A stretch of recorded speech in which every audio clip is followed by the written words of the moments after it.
Well, we are just days away now, 5 to be exact, from the election. As we close in, we're covering both statewide issues on the ballot. Issue 1 puts the debate about abortion rights into the hands of Ohio voters. Issue 2 asks Ohioans to vote on legalizing recreational marijuana. We have team coverage tonight breaking down the issues. Pet Cash attended a rally today on Issue 1. But let's start with Lindsay Mills, who spoke with the state's top financial leaders and sharing a warning about the proposed tax revenue with Issue 2. She joins us live now from downtown. Lindsay? Leaders in the state say that tax revenue and the tax rate is simply not enough as proposed.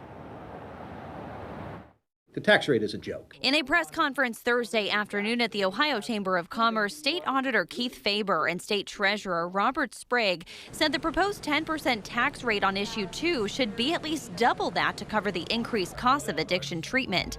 And they say they are concerned that none of the revenue will go to support law enforcement, and this may worsen the drug problem in Ohio. I would say defeat it and let the legislature and the policymakers that they've elected go back to the drawing board and come up with something that's fair to the taxpayers. Meanwhile, medical manufacturing facilities in Ohio, like Cresco Labs, say they are gearing up to be ready for retail sales of recreational marijuana, and it could mean big business for the state. The state's plan right now is to let existing operators, increase their capacity to be able to launch the program more quickly. And there's many benefits to this. First of all, you get product to market more quickly. Second of all, it helps curb, the illicit market, giving people the ability to buy things in regulated stores. And third, it helps generating tax revenue for the state a lot more quickly than it would if everything had to be built from the ground up.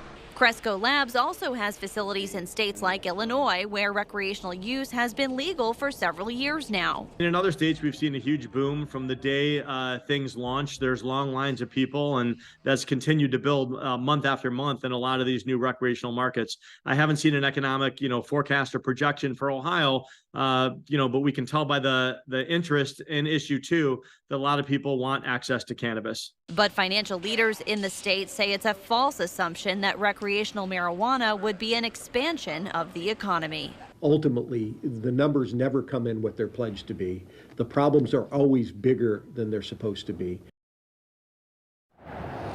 And another concern expressed today from the state's financial leaders is over enforcement and regulation of recreational cannabis. Live outside the Ohio Chamber of Commerce downtown, Lindsay Mills, 10 TV News.